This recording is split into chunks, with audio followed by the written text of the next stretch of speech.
Olá, muito boa noite. Seja bem-vindo a mais uma live aqui da Sinapse Vet. Hoje nós estaremos conversando a respeito de bloqueadores neuromusculares, desde a fisiologia da junção neuromuscular até a farmacologia dos bloqueadores e o uso clínico. Sejam todos muito bem-vindos. Deixa eu disparar os meus avisos, avisando aqui que nós já estamos ao vivo no Instagram da Sinapse. Deixa eu só colocar aqui. Se quiserem encaminhar a live para mais alguém, para algum colega que possa ser beneficiado com isso, vem junto, que hoje a gente vai desde a base, entendendo toda a fisiologia da junção neuromuscular. Vamos falar a respeito dos principais bloqueadores, como eles agem, os efeitos colaterais esperados e a utilização clínica, para que a gente consiga fazer uma abordagem bem intensa, tá? A respeito deles e conseguir trazer mais segurança, mais clareza para aquelas pessoas que têm dúvidas de como utilizar na prática e medo. Eu fiz uma enquete aqui nos stories esses dias a respeito de quem utiliza bloqueador neuromuscular na sua rotina. E muitas pessoas, a resposta que mais teve votos foi não sei utilizar. E o bloqueador neuromuscular, ele pode ser um excelente adjuvante para a nossa anestesia. E a gente precisa perder esse medo para conseguir incorporar ele com maior tranquilidade, maior assertividade na nossa rotina, tá? Deixa eu ver o pessoal chegando. A Vanessa está aí presente. Carla, Carol, a Laís Adami, bastante alunos aqui já do Fisifarmaco, do Lamb Jones também, presentes comigo. É um prazer recebê-los aqui, tá, gente? Eu fico tempo sem vir fazer live e quando venho, encontro vocês por aqui, tenho sempre o carinho dos meus seguidores, dos meus alunos e a gente consegue fazer um trabalho bem legal, tá? Antes de começar, eu preparei um roteiro para a nossa live e eu vou estar disponibilizando depois lá nos nossos grupos, tá? Quem já é aluno recebe esse roteiro lá no grupo de alunos, mesmo porque tem um roteiro sobre isso, tem um resumo sobre isso no curso Desvendando Fisiologia e Farmacologia na Prática, né? E quem não é aluno ainda vai estar recebendo lá no grupo da Sinapse Vet, que é o nosso grupo geral do WhatsApp, beleza? Antes da gente começar, um segundo recado é que as inscrições para o Desvendando Fisiologia e Farmacologia na Prática estão abertas durante esse mês de outubro, com super desconto, tá? Então, usando o cupom de desconto OUTUBRO, você consegue garantir mais de 10%, tá? Vai 15% de desconto na aquisição desse curso. Vem fazer parte da família Sinapse Vet, vai estar lá dentro do grupo de alunos, onde a gente consegue fazer uma troca muito mais legal. Tá bom? Então vamos lá. Quem são os bloqueadores neuromusculares? Para que servem, né? Onde habitam? O que fazem? Quando a gente pensa no bloqueador neuromuscular, a gente tem que pensar que ele não é um simples relaxante muscular. Ele não vai só proporcionar relaxamento, muito menos vai estar agindo de maneira central, como o que a gente pensa quando fala em um benzodiazepínico, quando a gente busca um relaxamento muscular central, com a guaifenesina, por exemplo, é diferente o mecanismo de ação. Por quê? Esse relaxamento que nós vamos obter com o bloqueador neuromuscular é justamente bloqueando diretamente a junção neuromuscular, fazendo com que o neurônio motor ele não chegue até a placa muscular, fazendo uma imobilização total dos grupamentos musculares esqueléticos. Então, a gente consegue bloquear totalmente. Esse paciente ele não vai piscar, ele não vai respirar, ele não vai ter força nem para fazer movimentos respiratórios, vai bloquear diafragma, vai bloquear toda a parte de musculatura estriada esquelética, ok? Por isso que a gente precisa ter todo um suporte para conseguir bloquear esse paciente. A gente não pode simplesmente bloquear esse paciente com ele acordado, por exemplo. A gente precisa sempre da utilização dentro da anestesia e com suporte ventilatório adequado, ok? Para que ele serve? Qual que é o benefício da gente usar um fármaco que vai bloquear completamente o meu paciente? Além da imobilidade, eu já falei, né? Vai ter uma imobilidade total desse paciente na mesa. Então, às vezes, é um paciente que a gente não pode pesar na mão em outros pontos da anestesia. E essa imobilidade vai ser um excelente adjuvante, tá? Quando a gente tem assincronia da ventilação mecânica, aquele paciente que você não consegue ajustar o ventilador, mesmo com todas as manobras fisiológicas que a gente utiliza, esse paciente ele não cede ao ventilador mecânico, o bloqueador vai ser excelente, vai ser uma ótima opção, tá? Cirurgias oftálmicas, onde a gente não consegue fazer um bloqueio peribubar, ou mesmo que a gente opte por não fazer o bloqueio peribubar e consiga fazer essa anestesia com centralização, midríase, acinesia do globo ocular, tá? Excelente, a anestesia fica também com esse bloqueador. E a gente tem uma facilidade também na intubação orotraqueal. Então, a gente tem, principalmente na medicina humana, uma utilização muito ampla da succinilcolina, que é um bloqueador neuromuscular, como adjuvante da indução anestésica, porque aí induz, tem um relaxamento completo desse paciente e facilita a intubação orotraqueal. Na medicina veterinária, essa prática da utilização do bloqueador para a intubação orotraqueal, ela não é comum, tá? Eu nunca acompanhei ninguém que realizasse. No CEBAV de 2017, no Congresso Brasileiro de Anestesia que teve lá no Rio de Janeiro, teve a apresentação de um trabalho muito legal, eu não vou lembrar o nome do médico veterinário em si que apresentou, mas era um homem, né, que apresentou a respeito da diferença de diversos tipos de bloqueadores neuromusculares para facilidade de intubação orotraqueal em felinos, tá? E ele apresentou ótimos resultados com isso. Caso alguém saiba quem é esse trabalho, quem foi o pesquisador, a gente pode até buscar para ver se saiu o artigo a respeito, mas eu lembro bem da apresentação dele, tá? E me chamou a atenção na época, isso foi em 2017, porque a gente não ouve falar a respeito do uso de bloqueador para facilidade da intubação orotraqueal. Isso é uma técnica muito mais difundida na medicina humana e na medicina veterinária não tanto, tá? Mas também é passível de ser utilizado. Claro, na anestesia humana, a gente tem muito mais o emprego da ventilação mecânica do que na medicina veterinária. Então, muitos locais não tem nem ventilador, não tem um suporte ventilatório adequado. E, com isso, fica, então, impossibilitado de fazer essa utilização de bloqueador neuromuscular, tá? A gente vai comentar um pouquinho mais a respeito de algumas particularidades anestésicas, tá? A succinilcolina, ela tem uma ação bem rápida, ela é metabolizada e eliminada de modo rápido também, mas não é tão empregada na nossa rotina. Voltando aos bloqueadores, de onde surgiu a ideia maluca de utilizar um fármaco que bloqueia todo o grupamento muscular. Porque é muito doido você parar para pensar que você vai fazer com que o paciente ele fique totalmente imóvel e não promove nem analgesia, não promove inconsciência, ok? Não promove amnésia. Então, o bloqueador neuromuscular, ele vai ser um adjuvante. O paciente precisa já ter analgesia, ter amnésia, ter inconsciência, estar anestesiado para receber o bloqueador, tá? E olha que ideia louca usar esse tipo de fármaco. Os bloqueadores neuromusculares, eles foram descobertos a partir da visita de um pesquisador americano para a América do Sul, na época onde os nativos, os indígenas da região, utilizavam, lá por 1930, deixei marcadinha aqui a cola porque eu não sou boa com datas, ele veio até aqui e ele viu que os indígenas utilizavam uma substância, um veneno, na ponta das flechas, que fazia com que a presa ficasse totalmente imobilizada a partir da presença desse veneno, tá?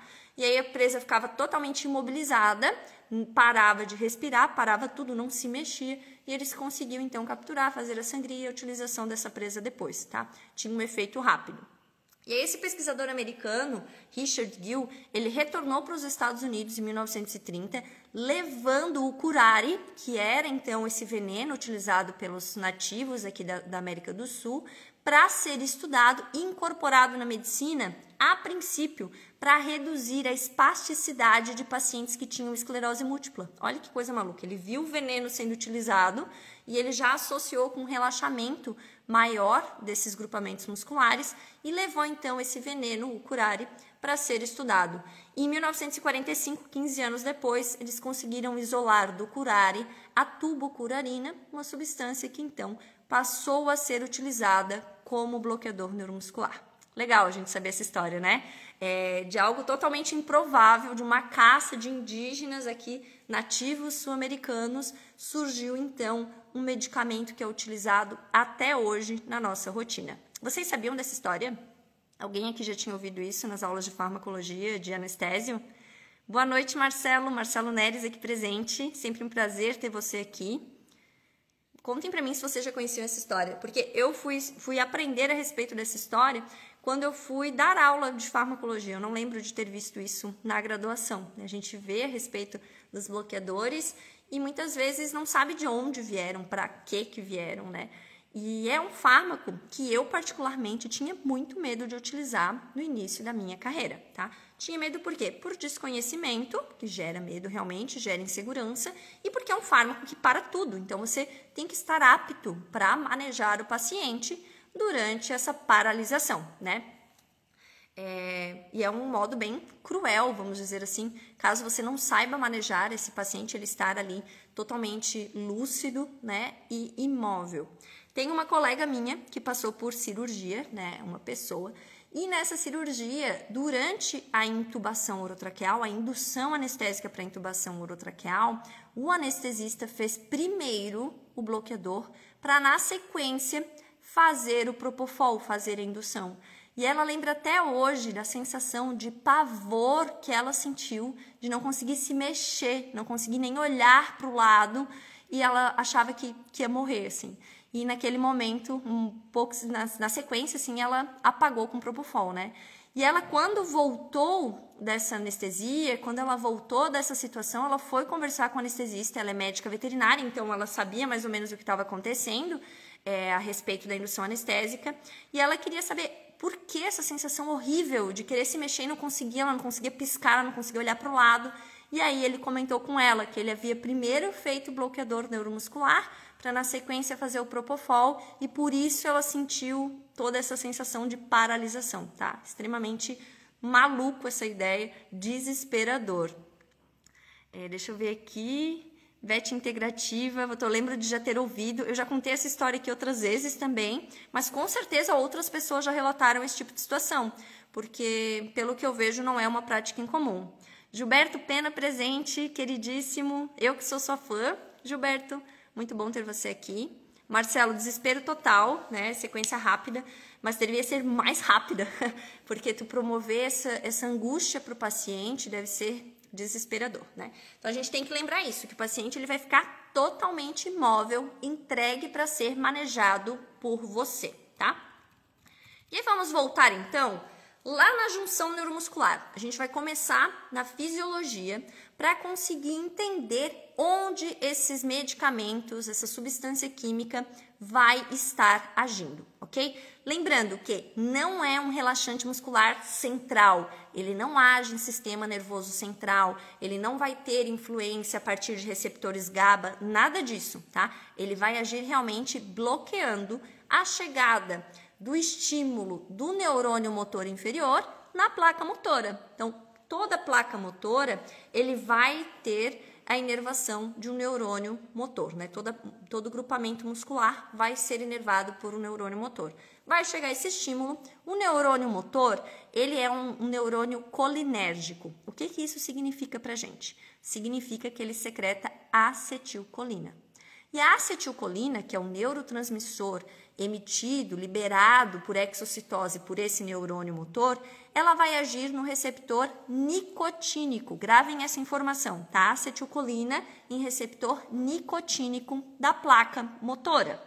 E aí esse receptor nicotínico, ele se abre na presença da acetilcolina, permite o influxo de sódio, o sódio despolariza a célula muscular, a partir da despolarização do sarcoplasma, tem influxo de cálcio também, liberação de cálcio do retículo sarcoplasmático, esse cálcio se liga lá na troponina C, muda a conformação de tropomiosina, expõe os sítios, a miosina se liga e a gente tem contração do sarcômero, ok? Eu não vou entrar nessa parte direta da contração, mas citei todo o caminho da contração para que a gente ir lembrando, tá bom?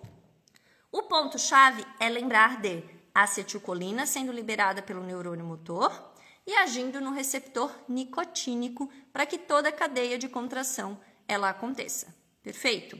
Vão mandando para mim aí coraçãozinho, vão mandando alguma coisa aí no chat para eu saber que vocês estão acompanhando, que vocês estão entendendo, ok? Qualquer dúvida, manda aí. Deixa eu ver que tem uma pergunta. O curare é o mesmo que lidocaína? Não, tá? O curare, ele vai agir bloqueando receptores nicotínicos para ocasionar relaxamento muscular. Ele não faz nada de analgesia, nada de bloqueio, de transdução, de transmissão, de nada. A lidocaína, ela vai ser um bloqueador de canais de sódio, tá? Que vai impedir, então, que esse estímulo nocivo, que o estímulo doloroso se propague, tá? A lidocaína também tem uma história legal de descoberta, né? Que foi a partir da cocaína, um médico muito doido, pingou no olho, viu que anestesiava, começou a usar nos pacientes, e aí os pacientes ficavam doidão, porque tinha efeito sistêmico, mas anestesiava. E a partir disso, foi se desenvolvendo os anestésicos locais. Mas isso é história para uma outra hora, tá? O curare não tem nada a ver com a lido, ele vai fazer bloqueio da placa motora, tá? Ele vai só imobilizar sem causar analgesia. Beleza? Mais alguma pergunta? Vão mandando aqui para mim e não esqueçam de ir interagindo para eu saber que vocês estão me acompanhando, ok? Então, quando a gente tem liberação de acetilcolina, ela se liga no receptor nicotínico. Só que a acetilcolina, ela se liga em outros receptores também, nos receptores muscarínicos. Ela não age apenas em nicotínico, tá? E os receptores muscarínicos, quem aqui já acompanhou lives sobre o sistema nervoso autônomo, sobre inclusive manutenção de pressão arterial, a gente fala a respeito, os receptores muscarínicos, eles estão onde? No coração e no músculo liso. Então, a gente tem muscarínicos tipo 2 controlando frequência cardíaca através de estimulação parasimpática. Então, o nervo vago vai, libera acetilcolina, age em muscarínico tipo 2, que é um receptor inibitório, então ele reduz a frequência de disparo do nó sinusal e a gente tem bradicardia. A acetilcolina ocasiona bradicardia, segundo informação para vocês anotarem aí, ok? E aí a gente tem também a acetilcolina agindo em receptores muscarínicos tipo 3, que está presente na musculatura lisa de todo o trato gastrointestinal, ocasionando motilidade, tá? Então, a acetilcolina, ela está relacionada com o sistema nervoso autônomo parasimpático, lembra? Descanso, digestão, então a gente tem bradicardia, a gente tem aumento de motilidade, aumento de secreção gástrica, aumento de secreção salivar, miose.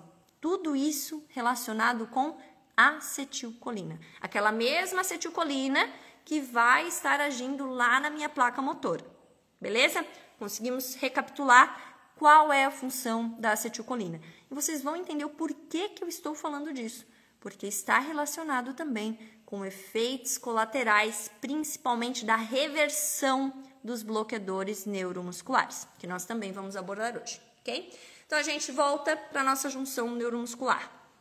Placa motora, neurônio motor, acetilcolina, fenda sináptica, agindo em receptor nicotínico. Onde que o meu bloqueador neuromuscular vai estar agindo? Neste receptor nicotínico.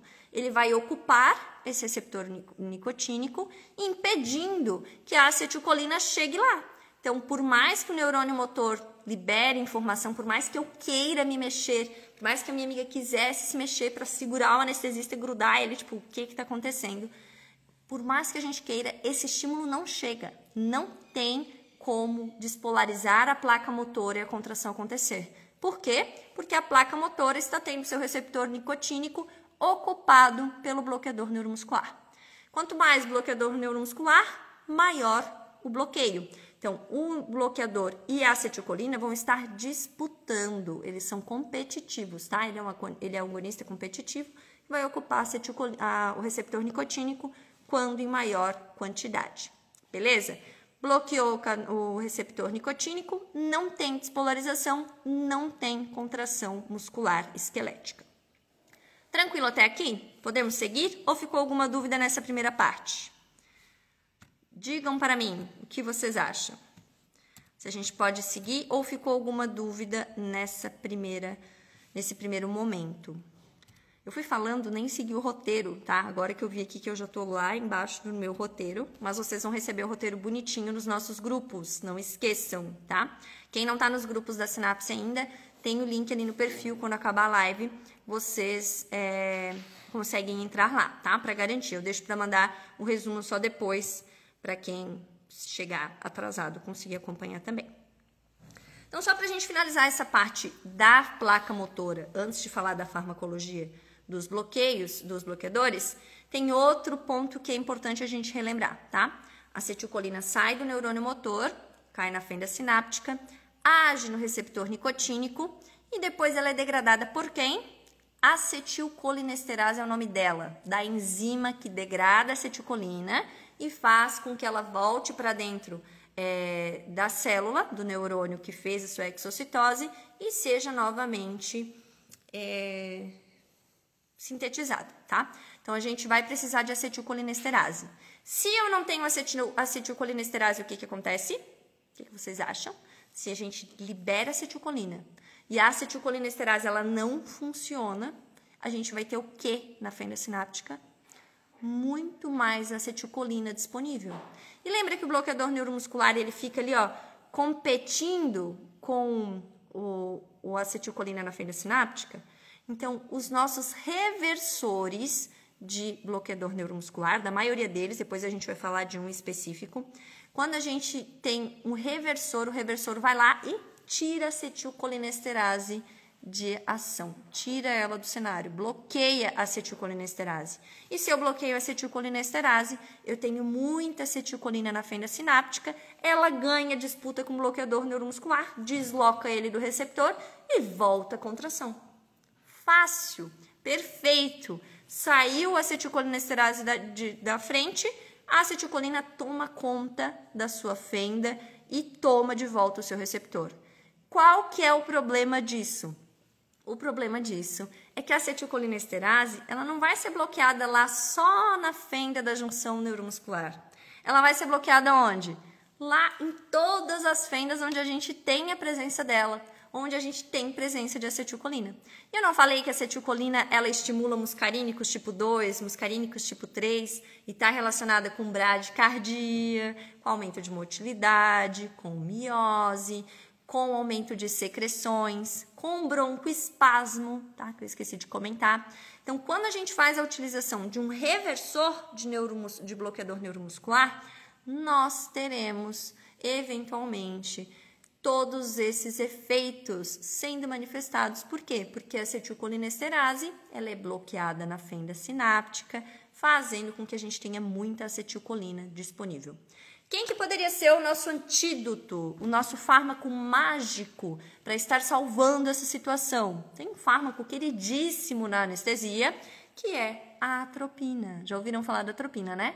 A atropina ela é o quê? Um antagonista muscarínico. Então, a atropina vai lá, bloqueia o receptor muscarínico e por mais que a gente tenha muita acetilcolina na fenda, essa acetilcolina na fenda vai estar agindo nos receptores nicotínicos, mas não conseguirá agir nos receptores muscarínicos, tá? Então, antes da gente fazer a reversão, a utilização de reversores de bloqueadores neuromusculares, é importante que a gente pense nisso, que a gente pense justamente na proteção cardiovascular, tá? A utilização da atropina antes da reversão para bloquear essa estimulação muscarínica, né? E sempre monitorar, mesmo assim pode acontecer bradicardia, miose, broncoespasmo, né? Hiperperistaltismo, salivação, com a utilização de quais fármacos? Que eu vou falar agora são reversores, não são bloqueadores, tá? É o hidrofônio, a neostigmina. A neostigmina eu acredito que seja a mais utilizada.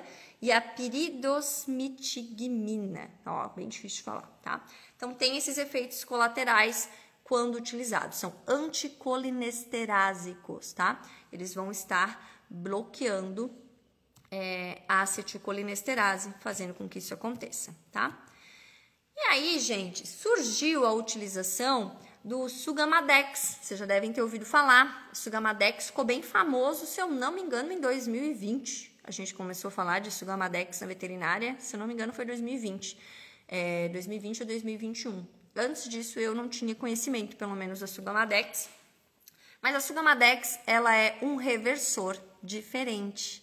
Por quê? Se a gente vai fazer a reversão e tem esse monte de efeito colateral, já dá mais medo ainda de utilizar um bloqueador, né? Sugamadex vai fazer o quê? A Sugamadex vai deixar a anticolinesterase em paz. Ela não vai estar agindo lá. Ela vai deixar a enzima em paz, a acetilcolinesterase, e ela vai agir em quem? Ela vai agir no bloqueador neuromuscular. Ao invés dela tirar a acetilcolinesterase de cena, ela tira o quê? A molécula de fármaco. Então, a gente consegue utilizar a Sugamadex com vecurônio e rocurônio, que são bloqueadores neuromusculares também presentes para o uso na nossa rotina, tá? Marcelo já colocou ali, esse Gamadex é top, e é top mesmo. A gente vai ter uma reversão sem ter esses efeitos de modo tão carregado, sem ter esses efeitos relacionados com a acetilcolina nos receptores muscarínicos, tá? Que são efeitos parasimpático-miméticos, acentuando, então, o efeito do sistema nervoso autônomo parasimpático. Beleza? Podemos começar a falar, então, da farmacologia dos nossos bloqueadores. Acabei invertendo a ordem, mas achei que ficou bom assim, porque a gente conseguiu entender a junção, o papel da acetilcolinesterase, o que tem a ver tudo isso com a reversão e com os efeitos colaterais, para agora a gente falar do bloqueador em si, beleza? Vocês estão gostando? Temos aí 18 pessoas com a gente e eu estou empolgada falando sobre esse tema que fazia tempo que eu não abordava, tá? O primeiro agente bloqueador neuromuscular que eu vou comentar é a succinilcolina. A succinilcolina, ela acaba sendo muito mais empregada na medicina humana, tá?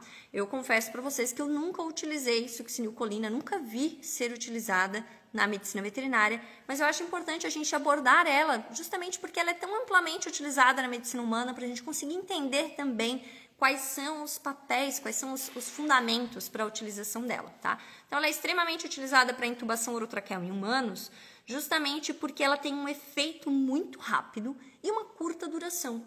Essa curta duração, ela é relacionada com a hidrólise por esterases plasmáticas. Então, ela faz a ação dela super rápida para a sequência de intubação e ali no segundo seguinte, ela já vai estar sendo degradada por essas esterases plasmáticas, sem depender de metabolismo hepático, tá? Thaís presente, Marcelo já utilizou, conheceu na medicina humana, perfeito, Marcelo. Medicina humana utiliza muito mesmo a succinilcolina, justamente para proporcionar um relaxamento muscular rápido, facilitando o posicionamento do paciente e uma intubação mais tranquila, tá? Porque se a gente precisar pesar no indutor para conseguir um bom relaxamento muscular, a gente acaba tendo efeitos hemodinâmicos muito mais acentuados, né?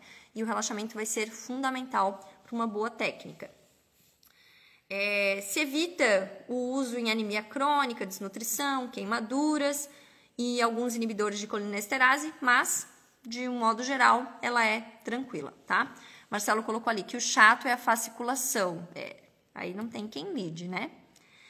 O queridíssimo da medicina veterinária, e que é o que eu tenho mais experiência, assim, é o atracúrio, tá? O atracúrio, ele resolve o que for, ele é antigo, ok? Ele foi desenvolvido lá da tubucuranina, ele tá há muito tempo no mercado, e eu digo para vocês que eu não vejo como que ele vai perder espaço dentro do mercado da veterinária, tá? Ele não tem efeito cumulativo, ele não vai depender de metabolização hepática, de eliminação renal, nada disso, tá? Ele vai passar por uma degradação chamada de eliminação de Hoffmann, ou hidrólise inespecífica.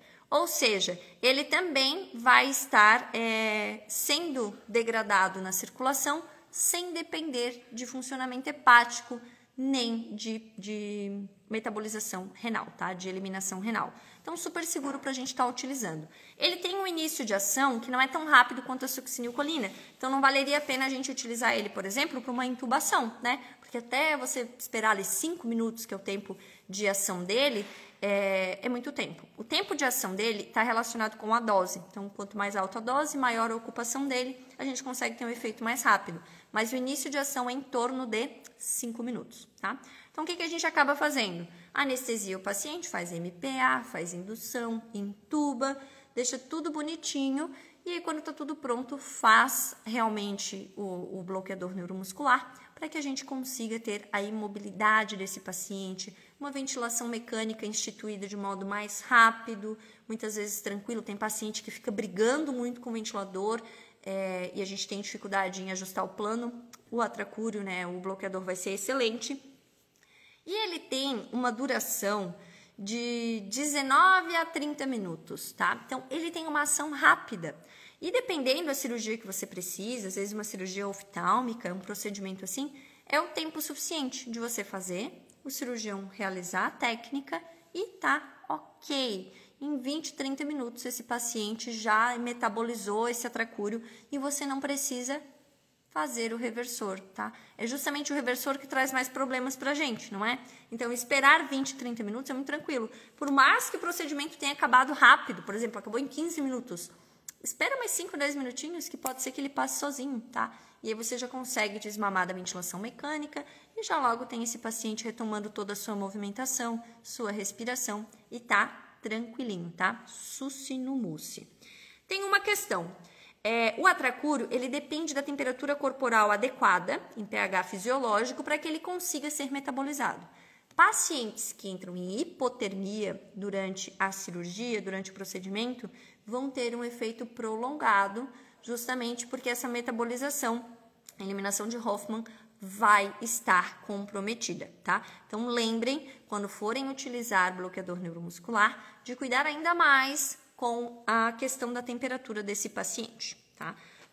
A hipotermia, ela prolonga a ação do atracúrio.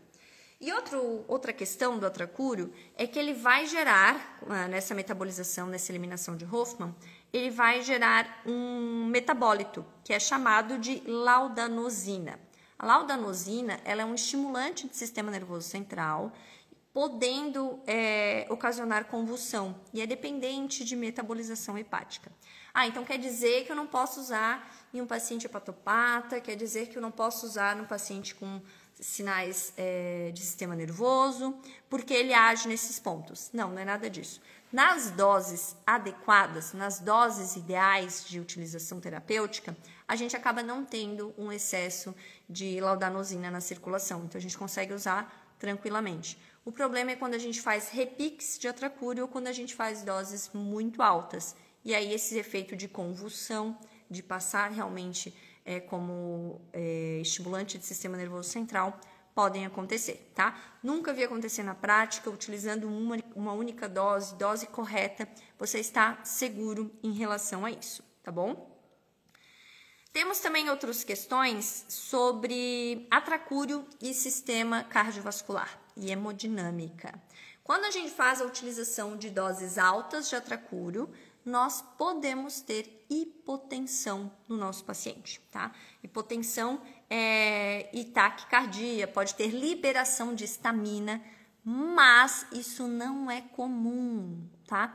Mas se não é comum, por que você está falando? Porque caso você erre a sua dose, que eu sei que acontece às vezes na rotina, caso você erre a dose e faça, por exemplo, o dobro, ao invés de fazer a dose adequada, ou aplica enganado achando que é um outro fármaco, achando que é um antibiótico ou qualquer outra coisa assim, você tem que estar preparado para os efeitos colaterais que vão surgir, tá? Então, simplesmente por isso que eu gosto de falar que em doses elevadas pode acontecer hipotensão, tem um maior estímulo para a liberação de histamina.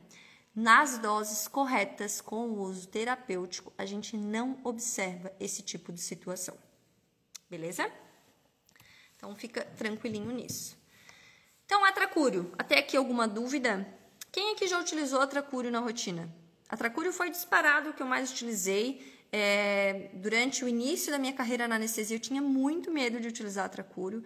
E qualquer bloqueador, né? E foi o atracúrio que fez com que eu realmente iniciasse nessa questão. E a gente consegue ter um excelente resultado, tá? Como eu falei, ação curta, então de 20 a 30 minutos. Para a cirurgia de catarata, por exemplo, dependendo ali da experiência do cirurgião, às vezes isso é o suficiente para o procedimento. A gente consegue ter uma utilização realmente bem bacana, tá? E aí, pensando na evolução dos bloqueadores neuromusculares, a partir do atracúrio, que é uma mistura racêmica, surgiu o cisatracúrio. O cisatracúrio, ele é um isômero, apenas cis, então temos apenas a molécula melhor, né, do atracúrio ali presente, em torno de 15% de atracúrio junto. E a gente também vai ter degradação por eliminação de Hoffmann, então por esterases, a gente não depende de eliminação, de metabolização hepática, de eliminação renal, tá? E um potencial reduzido para a liberação de histamina, mesmo com a dose um pouco mais alta. E o cisatracúrio tem a vantagem dele durar um pouco mais, então a gente vai ter aí em 30 minutos, mas uma ação muito similar com o atracúrio, tá? A diferença é que o atracúrio às vezes pode ter um efeito reduzido, A gente pode ter efeitos aí de 17, 19 minutos, dependendo do paciente, tá? E da dose também. Depois, seguindo aqui, falamos do atracúrio, falamos já também dos reversores antes, né? Da neostigmina, do sugamadex, já falamos do atracúrio e agora do cisatracúrio.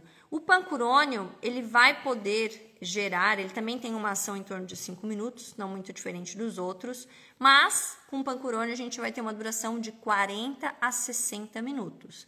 Então, se é uma cirurgia prolongada, a gente pode estar fazendo a utilização do pancurônio, tá? Em cães. Pode acontecer taquicardia. Por que pode acontecer essa taquicardia junto com a ação do pancurônio? Porque além dos receptores nicotínicos, lembra que a gente falou que o ideal do bloqueador neuromuscular ele agir onde? Lá no receptor nicotínico da junção neuromuscular. Além dele agir no receptor nicotínico, nós podemos ter bloqueio de receptores colinérgicos muscarínicos, que está relacionado com o quê? Sistema nervoso autônomo parasimpático, tá? E aí a gente pode ter essa taquicardia. Lembra, a acetilcolina, ela age em receptor muscarínico tipo 2, lá no nó sinusal, reduzindo frequência cardíaca. Então, onde tem acetilcolina, estimula o receptor e faz bradicardia. Se a gente tem bloqueio do receptor muscarínico tipo 2, que é o que a atropina faz, e o pancurônio também tem capacidade de fazer, a gente tem elevação da frequência, tá? Com uma taquicardia. Essa taquicardia provocada pelo pancurônio, ela não tem um impacto clínico, tá? Então, a gente sabe que vai acontecer essa taquicardia com o uso do pancurônio e já fica atento ali à monitoração, tá? Vai ter uma biotransformação de 30% baseada em metabolismo hepático, então já não é só a eliminação de Hoffmann como o cisatracúrio e o atracúrio, tá? E pode ter um período bem mais prolongado em paciente com insuficiência renal. Então, tem insuficiência renal, já não vamos pensar em pancurônio. É cardiovascular, também não vamos estar pensando em pancurônio. Por mais que não tenha impacto clínico, a gente tem que pensar em pacientes que não toleram aumento de frequência cardíaca também, né? Então, a gente não vai estar usando para esse tipo de pacientes. E aí, com esses efeitos não tão legais do pancurônio, o que foi feito? Modificação dele. Vai lá, então, tira o grupo metila e transforma, né, no vecurônio, que aí sim a gente acaba tendo um dos principais bloqueadores neuromusculares desprovidos de efeito cardiovascular, tá? Ação também dependendo ali em torno de 5 minutos, duração de 30, tá? Então, ó, atracúrio de 20 a 30, cisatracúrio 30 minutos de ação, pancurônio 40 a 60, vecurônio 30 minutos mais ou menos de ação esperada, tá? O vecurônio, ele vai vir em pó liofisado e a gente vai precisar sempre reconstituir ele em água estéril, tá? Não precisa de refrigeração, o atracúrio precisa, tá? E não tem efeito cumulativo, eliminação hepática e renal, não tem liberação de histamina, né? E não alterando pressão arterial, beleza? No final eu falo as doses, tá? Até agora eu não falei das doses, mas tem uma tabelinha que eu inclusive vou colocar no esquema que eu vou disponibilizar para vocês, para que vocês tenham acesso a essa informação, tá?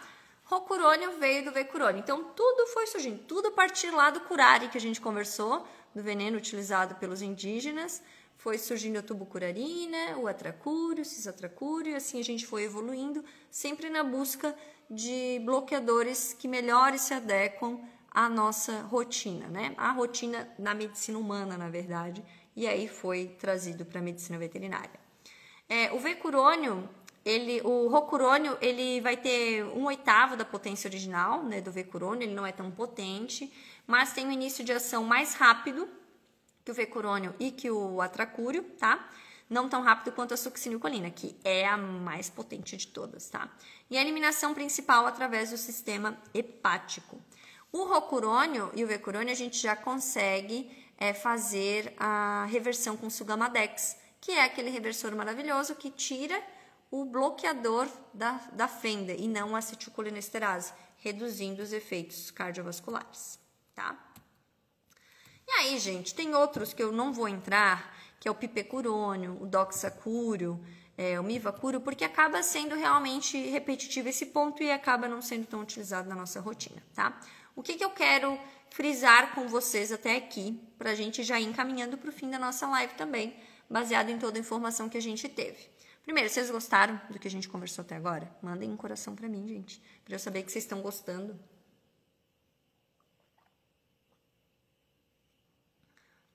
Acho que não tem ninguém gostando. Ó, quando a gente pensa em bloqueador neuromuscular, a gente tem que lembrar dos efeitos que podem realmente surgir, tá? Cardiovasculares. Quando a gente pensa em tubucurarina, que era lá derivado do curare direto, a gente tem uma redução muito significativa da pressão arterial, tá? Muito significativa. Lembra, ele não era usado para fins medicinais propriamente ditos, né? Então, tinha realmente uma hipotensão bem marcante, tá? O pancurônio, como a gente falou, pode gerar um ataque cardíaco por conta dos bloqueios de receptores colinérgicos cardíacos, né, do muscarínico tipo 2. Agora, o atracúrio, o vecurônio, o rocurônio, eles têm uma estabilidade cardiovascular muito legal, tá? E traz, então, segurança pra gente. Tem algo que eu esqueci de comentar, que eu tinha deixado lá pro início da live e eu comecei a falar da junção neuromuscular e eu esqueci. Os bloqueadores neuromusculares, eles não ultrapassam nem a barreira hematoencefálica, nem a barreira placentária, tá? Por quê?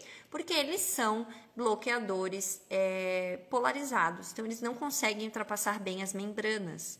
E o que isso quer dizer pra gente? Se não ultrapassa a barreira placentária, ele pode ser utilizado para ser adjuvante nos protocolos de cesariana, ok? Por quê? Porque eles não ultrapassam barreira, não afetam em nada o recém-nascido, são metabolizados, né? Pensando aqui no atracúrio, vai ser metabolizado de modo rápido e pode auxiliar no protocolo de imobilidade. Não esqueçam da analgesia da mãe, pelo amor de Deus, tá? Lembrem que bloqueador neuromuscular não ocasiona, ele não proporciona nem inconsciência, nem amnésia, muito menos analgesia. Ele só proporciona relaxamento muscular e imobilidade, ok? Mas ele pode ser um adjuvante para aqueles procedimentos, principalmente se você precisa colocar essa gestante direto numa ventilação mecânica. Às vezes ela não tá legal, não tem como você aprofundar o plano para você conseguir sincronizar melhor o ventilador, ou às vezes não tem tempo para a gente estar aumentando a frequência de disparos para conseguir sincronizar mais rápido. A gente tem que pensar também na saúde dos bebês na exposição da anestesia, e o bloqueador neuromuscular ele pode ser um excelente adjuvante nesse ponto, tá bom? Ele pode ser incorporado. Sobre a liberação de histamina, o que mais promove vai ser o mivacurônio e o atracúrio, mas em doses altas, tá? Doses recomendadas em uma única aplicação. Dificilmente nós vamos ter esse efeito estaminérgico e hipotensão relacionada, ok? Mas pode ser utilizado um antihistamínico pré-operatório junto da tua MPA, que vai ter um efeito ok, tá? Vai estar sendo efetivo. Sobre transferência placentária, que estou falando dos efeitos não neuromusculares, tá? Tem uma transferência placentária, né, irrisória, sem nenhum efeito em RN, justamente porque tem essas moléculas polares. Lembra, quem tem aquele monte de polaridade, aquele monte de carga, não ultrapassa a membrana plasmática, tem dificuldade em se espalhar, tá? Ele não tem uma boa distribuição. Ok? E ligação a proteínas plasmáticas, eles se ligam, mas a gente não vai ter um efeito aqui importante em pacientes com hipoproteinemia, justamente porque ele vai sendo metabolizado também na circulação, tá? Mas lembrem que para ser metabolizado na circulação, ele vai precisar ter normotermia. Se esse paciente estiver hipotérmico, essa metabolização também vai ser prejudicada, tá? E sobre o sistema nervoso central, são moléculas que não penetram o sistema nervoso central, não penetram a barreira hematoencefálica. No entanto, no caso do atracúrio, ele vai gerar um metabólito que ultrapassa a barreira, que é a laudanosina. A laudanosina consegue fazer estimulação do sistema nervoso central, consegue gerar convulsões, inclusive, mas em doses clínicas não gera uma quantidade suficiente para isso, tá? E fica muito tranquilo, muito sossegado.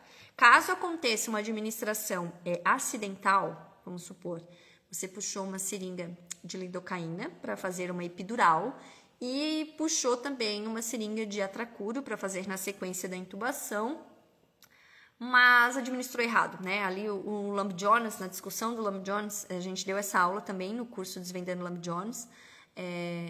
Só para lembrar vocês, tá, gente? No curso Desvendando Fisiologia e Farmacologia na Prática, a gente tem um módulo inteiro só sobre sistema somático. A gente fala de contração muscular, tudo aquilo que a gente falou ali no início, do cálcio se ligar na quitina, mudar a conformação da tropomiosina, miosina, sarcômero, contração, papapá. A gente vê tudo isso, tanto na contração muscular esquelética, quanto na cardíaca, e o porquê que a cardíaca é tão importante, tão dependente do cálcio, né, diferente das outras. Mas a gente vai entrando por aulas falando sobre junção neuromuscular, sobre contração muscular, junção neuromuscular, sobre farmacologia dos bloqueadores, bem esmuciadinho, né, bem bonitinho para vocês, e depois o uso de bloqueadores na prática, tá? O curso Desvendando Fisiologia e Farmacologia na Prática, ele foi desenvolvido justamente para fazer essa junção lá do básico da fisiologia, adentrando na farmaco e no manejo anestésico. Ele veio para suprir todas as lacunas que a gente traz da faculdade, tá? É o curso que eu gostaria de ter assistido, de ter tido acesso quando eu me formei, para reduzir erros. E ele está com desconto só agora no mês de outubro, tá bom? Mas voltando, se a gente faz a administração de um bloqueador neuromuscular acidentalmente por via epidural, a gente vai ter miotonia e convulsões, ok?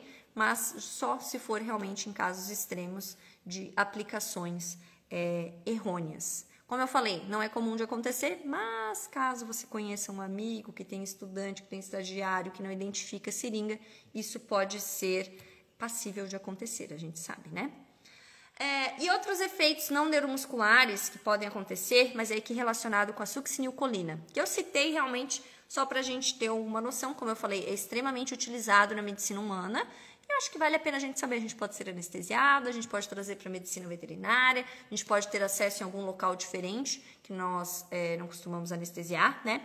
Mas aumenta a PIO, então aumenta a pressão intraocular, succinilcolina aqui, tá? Aumento da PIC também.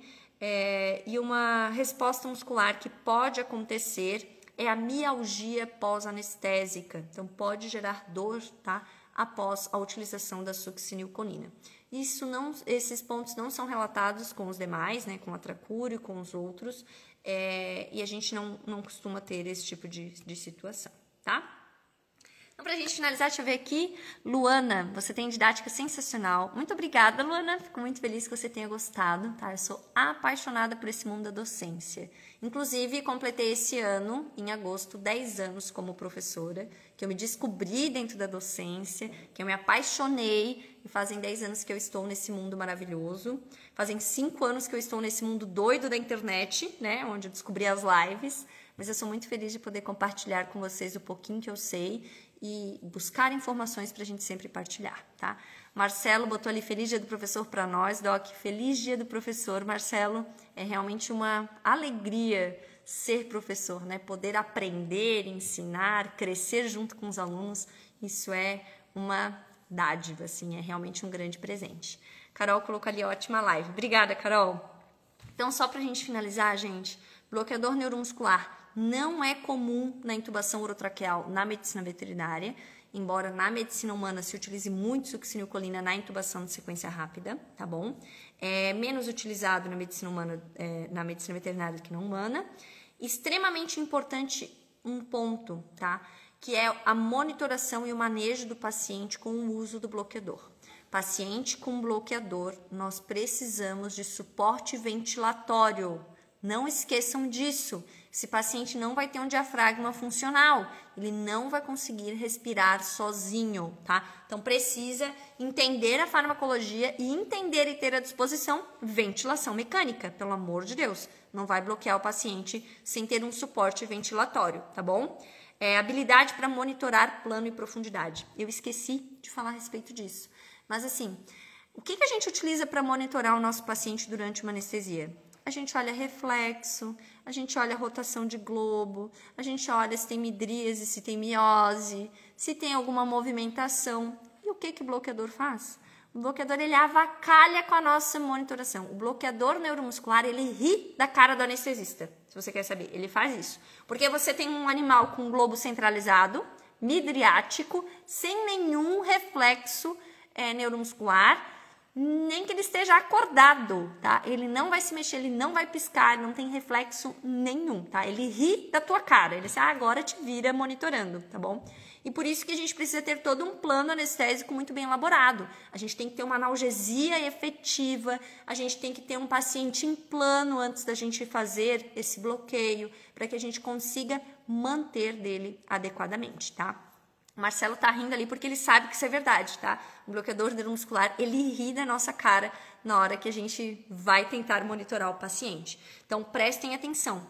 Antes de utilizar, aprendam e tenham à disposição ventilação mecânica.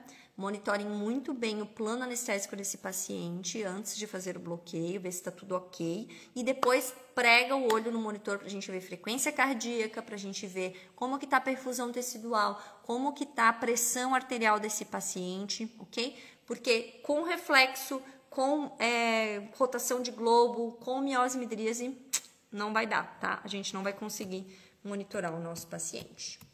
Beleza, meus amores? Então, eu acho que por hoje era isso. Eu espero que vocês tenham gostado dessa live tanto quanto eu. Preparei tudo com muito carinho pra gente. Vou estar disponibilizando no grupo da Sinapse, no grupo dos alunos, o nosso roteiro a respeito desse conteúdo, tá bom? Quem quiser fazer parte da família Sinapse Vet, me chama no direct, eu disponibilizo o cupom de desconto para vocês, que é outubro, tá? É um cupom de desconto para todo mundo. Mas quem já foi meu aluno na graduação, sei que tem alunos meus da graduação aí, que eu vi nomezinhos, tá?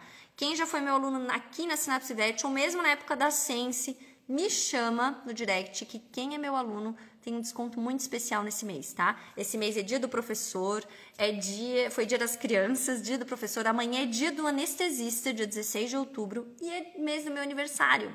Então, é um mês muito especial para mim e eu espero que seja para vocês também, tá? Eu quero vocês aqui desse lado comigo, fazendo parte da família Sinapse Vet, transformando a atuação profissional de vocês, tá? Então, quem tiver qualquer dúvida a respeito do curso, me chama. Quem quiser o seu cupom de desconto, me chama ali também, se foi meu aluno, tem um cupom ainda mais especial, tá bom? E vai ser muito bacana. A Thaís botou ali, mesmo na utilização para centralização de globo, doses baixas, você indica o uso do ventilador? Excelente pergunta, Laís. Thaís, eu já estava saindo e a gente vai ficar mais um pouquinho. Por que a Thaís perguntou isso? Tem muita gente que faz a utilização, uma dose única de bloqueador, para fazer a centralização para algum procedimento, às vezes uma ceratectomia em grade, a gente vai fazer aquele manejo do olho, que precisa estar bem centralizadinho, e não faz ventilação mecânica, mas faz um suporte ventilatório ali manual, muitas vezes porque não tem um ventilador à disposição, e logo o paciente volta e fica tudo bem, tá? Pode acontecer, tá? Thaís, é o ideal? Não, não é o ideal. O ideal é que a gente faça o bloqueio e tenha um ventilador ali à disposição para fazer um suporte bem moldado para esse paciente, tá? Mas é passível sim de ser feito o bloqueador e não colocar o paciente diretamente na ventilação. Quando a gente faz a dose bem baixinha, algumas vezes esse movimento da respiração ele é mantido, mesmo porque o paciente está anestesiado, então o requerimento de ventilação, de hiperventilação, de insuflação, ele é menor. E é um paciente que está recebendo oxigênio na maioria das vezes 100%, né? É difícil aqui quem faz a utilização de oxigênio em menor porcentagem, em procedimentos rápidos principalmente. Então tem locais onde é passível da gente fazer bloqueador em dose baixa, apenas para uma centralização rápida, e não colocar no suporte ventilatório, tá? Da ventilação mecânica. Vou te dizer que não é o ideal, mas pode acontecer, tá bom? De todo modo, se você optar por fazer uma dose baixa sem ter ventilação, esteja atenta no suporte que você vai prestar, tá? Tem que ter alguém ali só para cuidar da ventilação assistida. Tem que ter alguém ali para monitorar esse paciente, para a gente estar vendo saturação e perfusão. Beleza? Não tira o olho do teu paciente. Lembra, o bloqueador, ele ri da cara do anestesista na hora que você vai monitorar, tá? E sem ventilador mecânico, a gente fica ainda mais à mão, né? Mais à mercê dessas pegadinhas que ele faz com a gente. Beleza? Espero que eu tenha te respondido, que eu tenha auxiliado. Vi que eu ganhei vários seguidores aqui durante a live. Bastante gente começou a me seguir durante a live. Eu fico bem feliz, tá? Se você gostou, indica também a Synapse para o seu colega anestesista ou mesmo que atue em outras áreas. Se é acadêmico de veterinária, principalmente, tá? Cola aqui em mim pra gente ir junto. E divulguem que nós temos super promoção do mês de outubro, tá? Temos o cupom de desconto para todo mundo. Beijo pra vocês. Vejo vocês lá no nosso grupo amanhã para eu estar divulgando o nosso resuminho sobre bloqueador. Até mais, gente. Boa noite.